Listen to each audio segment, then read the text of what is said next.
If you already know that your subconscious mind controls your income, if you already understand paradigms, programming, conditioning, and you've tried affirmations, you've tried the visualization, the journaling, but your income's still at that same level, then this is the video that you need to hear. Because the problem isn't that the subconscious mind doesn't control your income. I'm here to tell you it absolutely does. The problem is most people misunderstand how it's actually programmed. So they treat it like a light switch when in reality it's more like a field that's been cultivating for years. Now, Napoleon Hill makes something very clear in Think and Grow Rich, especially in the chapter on the subconscious mind and also in the chapter on autosuggestion. And he says that the subconscious mind will act upon whatever thought is repeatedly impressed upon it and mixed with emotion. So it's not whatever thought that you'd like, not whatever thought that you write down once. Napoleon Hill didn't say that. He said, whatever thought you repeatedly impress upon it with feeling. And this is where most people go wrong. They think that awareness equals change. They think because they know their paradigm is the issue that they've solved it. But awareness is conscious. Your income is controlled by your subconscious. Okay? Your conscious mind and your subconscious mind do very, very different jobs. Your conscious mind is the thinker. So it chooses, it decides. Your subconscious mind is the executor and it runs on repetition, it runs on emotion, and it does not argue. It doesn't debate, it simply executes what it's accepted as normal. So think of it like this. Your conscious mind is the architect drawing the blueprint, but your subconscious mind is the construction crew building whatever blueprint is handed to it repeatedly. So if the architect draws a new design once, but the crew's been building the old design for 10 years, which one's going to dominate? Make sense? This is why people say they want more money, but their behavior keeps recreating the same income. And it's not because they're incapable, it's because their subconscious construction crew has been trained to build a certain financial structure over and over again. So let me give you a simple analogy, okay? Imagine your subconscious mind is like Spotify's algorithm, okay? It doesn't play what you like, does it? It plays what you repeatedly listen to. So if you play scarcity thinking every day, the algorithm assumes that that's your preference.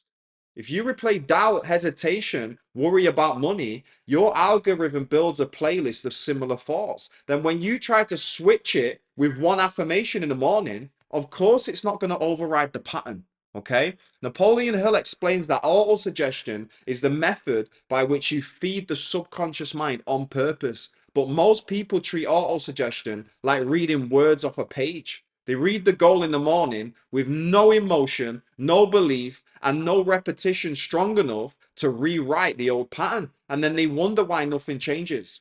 Your subconscious mind is impressed most powerfully by thoughts that are mixed with emotion. That means that feeling is the amplifier. If fear is repeated daily with emotion, it becomes dominant. If faith is repeated daily with emotion, then faith becomes dominant. And here's the uncomfortable truth, guys, okay? Most people rehearse fear more consistently than they rehearse faith. They worry when they check the bank account. They hesitate when investing in themselves. They rehearse comparison when they see other people winning. And those emotional rehearsals are auto-suggestion too, just in the wrong direction.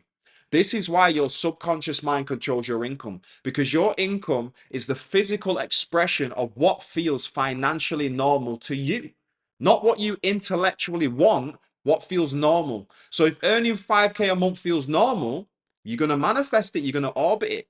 If earning 10,000 feels unsafe or unrealistic internally, then you're going to unconsciously resist it. Not by deciding to sabotage yourself, but by subtly hesitating, undercharging, shrinking, and doubting. And you don't even notice that you're doing it because your subconscious mind is your unconscious mind. You're just doing it automatically. So think of your conscious mind as the captain of a ship, and the subconscious mind is the engine room. That captain can shout new directions all day. But if the engine room has been programmed to maintain a certain speed and direction, then that ship is going to keep drifting back to what's familiar. Okay? The engine room does not respond to one loud command. It responds to consistent instructions. Now, Hill says that faith is a state of mind that may be induced by affirmation and repeated instruction to your subconscious mind. That word induced is important. Faith isn't something that you wait to feel, it's something you condition. But conditioning requires emotional repetition over time, not a day, not a few days, long enough for what feels familiar to shift. Okay? The reason you're frustrated isn't because the law doesn't work, it's because you've underestimated the depth of your old programming. If you spent 20 years emotionally reacting to money with tension, that's 20 years of subconscious reinforcement. You can't override that with surface level repetition. You need intensity plus consistency. Okay. Another way to understand this is your subconscious mind is like wet cement when you're a child. Everything just imprints easily.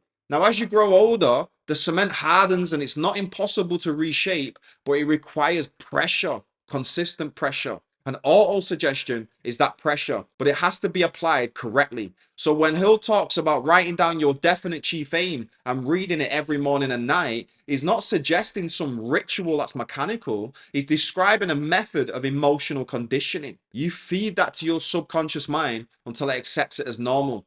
That means when you read your goal, you must see it, you must feel it, and you've got to believe it long enough for it to register.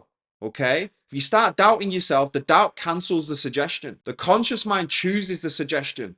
Your subconscious mind accepts whatever is dominantly emotional. But when your subconscious mind accepts it, decisions change. You attract the right people. You take the right actions. You start expecting higher income as standard rather than something that's wow and, exceptional. That's when your income moves, not because you forced it, because you become it internally.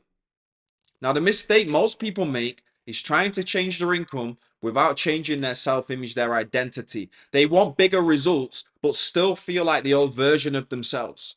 The subconscious can't express what it doesn't accept. So the solution isn't more books, it's not more tips. It's deeper conditioning. It's repetition with emotional authority. It's reducing the dominance of fear and increasing the dominance of faith. Every day, not occasionally, every day. Now, if you want something practical, I'll tell you exactly what to do.